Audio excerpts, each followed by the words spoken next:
बिस्मिल्लाहिर्रहमानिर्रहीम अस्सलाम वालेकुम वरहमतुल्लाहि वबरकातुहू। नाजरीन एक बारी फिर मैं दोबारा तुहाडी खिदमत विच हाज़र होया। ये जिहड़ा राशन रमज़ान राशन पैकेज असी अलहमदुलिल्लाह जिहड़े तकसीम कर रहे हैं ना, ये तकरीबन अज दे जिहड़े बंदियां नूं असीं दे रहे हैं, ये मिला के कुल मिला के तकरीबन 60 घरां विच असीं राशन इंशाअल्लाह पहुंचा दांगे। अज पहले भी तुसीं काफ़ी वीडियो वेखियां ने, उहदे विच भी और अज दे सारे रला के ये तकरीबन पाकिस्तानी 7.5 लाख रुपए का राशन इंशाअल्लाह अज दे तरीक विच लोकां दे मुस्तहिक जिहड़े सही 100% मुस्तहिक ने उन्हां दे घर तक पहुंच जाएगा इंशाअल्लाह। उहदे विच 2 लाख और ऐड कर लो, मसलन 9.5 लाख रुपया बनता है। 2 लाख रुपया असी ईदी भी दे रहे हैं नाल, जिस बंदे नूं ईदी दे रहे हैं उन्होंने राशन नहीं दे रहे, जिन्होंने राशन दे रहे हैं उन्होंने ईदी नहीं दे रहे। 8,000 रुपया ईदी है ते जिहड़ा राशन होंदा है तकरीबन कुछ पैकेज होंदे ने 12,000 दे, कोई 13 दे, कोई 11 दे, कोई 8 दे, कोई 7 दे, कोई 9 दे, जिस हिसाब नाल बंदियां दे घर दे फर्द मौजूद होंदे ने। उहदे तो इलावा ए वेखो कपड़ियां दे जोड़े भी इत्थे मौजूद ने। मेरे को 5 कपड़ियां दे जोड़े ने, ये असी 5 जोड़े उन्हां मुस्तहिकां नूं दे रहे हैं जिन्हां दोस्तां कोले पैसे नहीं है। 5 बंदे असी पिंड च बिल्कुल 100% वो ढूंढने ने जिन्हां को इतने भी पैसे नहीं है कि वो ये कपड़े लैके ते सवा सकन। ते ए वेखो अल करम देने कैमरामैन साहब ए लोगो दिखाओ, ए वेखो अल करम नंबर 1। मसलन अल करम दे कपड़े ने, ये कोई भैड़े कोई घटिया कपड़े नहीं दे रहे असी अलहमदुलिल्लाह। 5 जोड़े ने, जिहड़ा कैमरामैन साहब इधर दिखाओ, ए विच ए वेखो मसलन ये मुख्तलिफ कलर के जोड़े ने, 5 जोड़े ने जिहड़े ना इहदे विच ए वेखो ए सारे कपड़े ने। चलो जरूरी सारे नहीं कट के वहान होते टैप हो समान। ए जिहड़े ना 5 जोड़े भी असी इंशाअल्लाह दे रहे हैं। 2 लाख रुपया ईदी भी दे रहे हैं, वो मेरे को कुछ मौजूद है, कुछ मैं दोस्तों को दे छड़िए। उसके अलावा राशन भी दे रहे हैं। इधर आओ कैमरामैन साहब, ए वेखो ए तुहाडे सामने समान असी कढ़ा के धरे है चाचा जी फौजी सरवर की करियाना स्टोर की दुकान से। साढ़े को ना डिमांड ज्यादा आई है बंदियां की। पिंड विच अगर वेखे जाए तो वाकई मुस्तहिक बंदे ज्यादा ने, ठीक है। कुछ होंदे ने जारी गल जिहड़ियां बेवा होंदियां ने, यतीम बच्चे होंदे ने, उन्हां नूं तां लगदा ही लगदा। उहदे तो इलावा जिहड़ा दिहाड़ीदार बंदा है ना, कुछ बंदे रोज़ियां च काम वैसे भी मट्ठा हो जाता, जिद्द दिहाड़ीदार बंदे की दिहाड़ी ना लगे वो मुस्तहिक होंदा है।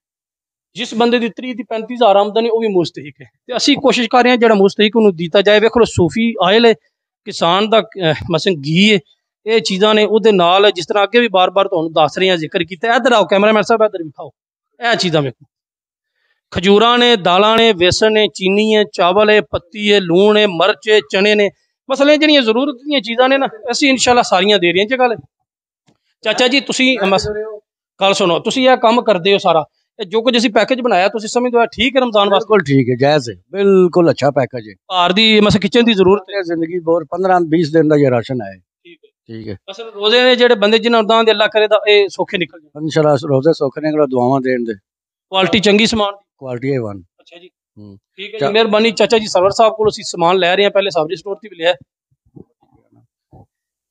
चाचा जी फौजी सरवर करियाना स्टोर, फौजी करियाना स्टोर मशहूर है साडे करनाने पिंड विच, तुहानूं पता छप्पड़ उत्ते इन्हां दी दुकान है। ते इन्हां कोल समान लै रहे हैं, इन्हां नाल बड़ा प्यार है ते तावन भी कर रहे हैं, बड़ा अच्छा ते मुनासिब ते बेहतरीन रेट दे रहे हैं। कोई ये नहीं कि बंदा ज्यादा रेट मार के ते पैसे इंज गल चाचा जी? बिल्कुल सही है, मैं तो कीमतें खरीदी पर्ची भी दी है। जी जी बिल्कुल कोई शक नहीं। जो लाले मसूद ने कीमत खरीद लियांदी है, मैनूं पर्ची भी ना दी, तो असीं भी आख्या सारी गल तुसीं भी विचों कुछ लैना, हर दुकानदार लैंदा तो मुनासिब रेट दे रहे। स्क्रीन ते नाज़रीन मेरा थले नंबर नज़र आ रहा है, तुसीं अपना सदका भेजना, हिरात ज़कात तुसीं पैसे भेजने हो भेज सकते हो। मुस्तहिका बंदियां नूं ईदी वास्ते तुसीं पैसे भेज सकते हो, मुस्तहिक बंदा वास्ते राशन जिहड़ा असीं दे रहे हैं उन्हां वास्ते तुसीं पैसे भेज सकते हो। इंशाअल्लाह 100% उन्हां बंदियां तक समान जाएगा जिहड़े सही हकदार मुस्तहिक ने। उहदे तो इलावा किसी ऐसे बंदे नूं समान नहीं दिता जान लगा जिहड़ा बंदा हकदार नहीं है। तो मेरा स्क्रीन पर जिहड़ा नंबर नज़र आ रहा है, तुसीं जिन्हां बंदियां ने पैसे भेजे ने वो इस गल्ले भी मेरे नाल राबता कर सकते हैं कि कितने कितने बंदे ने कितने कितने पैसे भेजे ने, वो मेरे को पूछ भी सकता है। जिस बंदे ने पैसे भेजे ने उहदे तो इलावा भी कोई बंदा भी मेरे को पूछ सकता है कि किस किस बंदे ने तुसीं राशन दिता है। मेरे को हर बंदे का नाम मौजूद है, कितने पैसे मेरे को आए ने, कितने पैसों का असीं राशन ते किस किस बंदे ने दिता है। मेरे को total A to Z list मौजूद है। किसी ने मैं हिसाब नहीं देना, अल्लाह की जात नूं हिसाब देना, लेकिन मैं अपने वास्ते अपने ज़हन नूं मुतमिन करने वास्ते कि ये पैसे 100% सही उधर लग रहे हैं, तो मैं बिल्कुल अपना हिसाब क्लीयर रखे। कोई भी बंदा चाचा फौजी भी मेरे को पूछ सकता है कि किधरों आए नहीं तो कितने दिते नहीं। चाचा जी तो नहीं गल है ना? सही है, बिल्कुल ठीक है। देखो जी जिन्होंने बंदियां ने पैसे मेहनत मजदूरी करके दिते ने, उन्होंने जिसे साडे तक पहुंचाए ने उन्होंने दा सदका खैरात पहुंच गया। अगू साडे ते जिम्मेदारी कि असीं हकदार हक दर्द ये लाल दा खाना चाहिए, बेईमानी नहीं करनी चाहिए।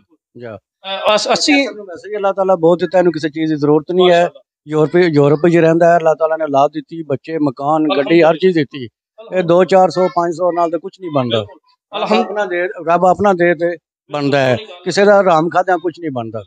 ਅਲਹਮਦੁਲਿਲਾ ਅਲਹਮਦੁਲਿਲਾ। ਜਿਸ ਤਰ੍ਹਾਂ ਅੱਗੇ ਤੁਹਾਨੂੰ ਪਤਾ ਹੈ ਜਿਸ ਤਰ੍ਹਾਂ ਮੈਂ ਕੰਮ ਕਰਨਾ ਤਾਂ ਹੀ ਬੰਦੇ ਪੈਸੇ ਭੇਜਦੇ ਨੇ। 9.5 ਲੱਖ ਰੁਪਇਆ ਬੰਦਿਆਂ ਭੇਜਿਆ ਤੇ ਇਨਸ਼ਾਅੱਲਾ ਅੱਲਾ ਦੇ ਹੁਕਮ ਨਾਲ ਮੈਂ ਅੱਗੇ ਵੀ ਗੱਲ ਕੀਤੀ 9.5 ਲੱਖ ਦੀ ਜ਼ਿਆਦਾ ਲੋਕਾਂ ਨੂੰ ਦਿੱਤਾ ਜਾਏਗਾ। ਤੁਸੀਂ 9.5 ਲੱਖ ਭੇਜਿਆ, ਕੁਝ ਵਿੱਚੋਂ ਮੈਂ ਆਪਣੇ ਵੀ ਸ਼ਾਮਲ ਕਰਦਾ ਰਹਿਣਾ ਤੇ ਇਨਸ਼ਾਅੱਲਾ 100% ਮੁਸਤਹਿਕਾਂ ਤੱਕ ਪਹੁੰਚੇ। ਜਿਹੜੇ ਬੰਦੇ ਪੈਸੇ ਭੇਜਦੇ ਨੇ ਨਾ ਉਹਨਾਂ ਨੂੰ ਇਸ ਚੀਜ਼ ਦਾ ਇਤਮਾਨਾਨ ਹੋਣਾ ਚਾਹੀਦਾ, ਇਤਬਾਰ ਹੋਣਾ ਚਾਹੀਦਾ ਕਿ ਇਹ ਸਹੀ ਬੰਦੇ ਤੱਕ ਪਹੁੰਚੇ। ਉਹਨਾਂ ਨੂੰ ਅਸਲ ਮਸਲਾ ਇਹ ਹੁੰਦਾ ਕਿ ਕਿਤੇ ਬੰਦੇ ਦੇ ਸਹੀ ਬੰਦੇ ਤੱਕ ਨਾ ਪਹੁੰਚੇ। मेरी जिम्मेदारी है, मेरी गारंटी है, मैं लिखे ने बंदे 100% बंदे मुस्तहिक ने जिन्होंने मैं दे रहा। इंशाल्लाह जिंदगी दी ते किसी और वीडियो नाल किसी और मकाम ते दोबारा मुलाकात होगी। उस वक्त तक मनु तो इजाजत, अपना बहुत ज्यादा ख्याल रखना। अल्लाह हाफिज। पाकिस्तान जिंदाबाद।